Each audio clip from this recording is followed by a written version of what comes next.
left the investment world back in 2018. Yeah, it was the end of 2018. One of the local State Farm agents here in Hobbs reached out to me, and I reached out to him to ask him about the State Farm opportunity, like what it would take for me to open up an agency. And he was like, you know what, I'll mentor you. He had just opened his in 2017 here in Hobbs. So 2020, I was ready towards the end of the year, and I started the process to go into the State Farm internship program in the beginning of 2021, and I opened in October of 2021. Once I left Fort Scott, I went out to University of Bridgeport, which is out in Connecticut. It's a Division II. Oh, wow. And I finished up my playing career there, and then started coaching. I was the very first GA at the University of Bridgeport, and I overseen the equipment room, and then all of a sudden the athletic facilities, and became a baseball coach. And Also coach at OPSU, right? I was a coach at Panhandle for 4 years. Whenever you first got here, were you just a baseball coach, or were you baseball and athletic director? No, when I first got here, I was just a baseball coach. Just a baseball coach? Yeah, I became the AD 4 years later. 4 years. Actually, I was working at USW when it was CSW. It used to be College of the Southwest.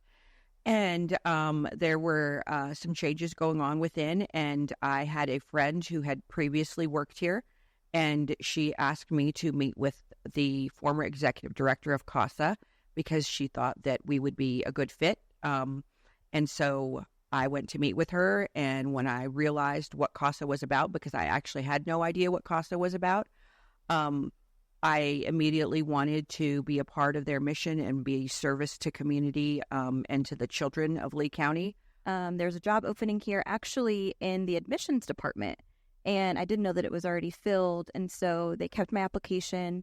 And at Angelo, I worked in the housing department and in the registrar's office. And so conveniently, the position that was open here was in the registrar's office. And so they were like, can we keep your application on file? We have an opening. And so I was in the registrar's office. I was an academic advisor.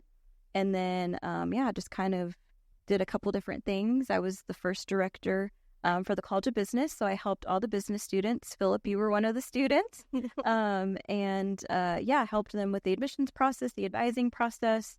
And then, now I'm in charge of campus life and student affairs. In therapy at 16 years old, having a lot of difficulties with my biological mom.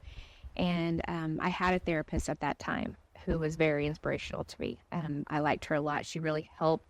And she, I've never forgot her. I've never forgot her name. I've never forgot her face. But the twofolds. Wanted to be an FBI profiler. That didn't work out, so I decided to be a counselor. What really kind of drew me to finance was more the stock side of it. And so that's what really drove my inspiration into going into finance and seeing the other side of like how companies you see the company growth and you're able to make money off of that by not and being an investor within a company without actually helping start that company.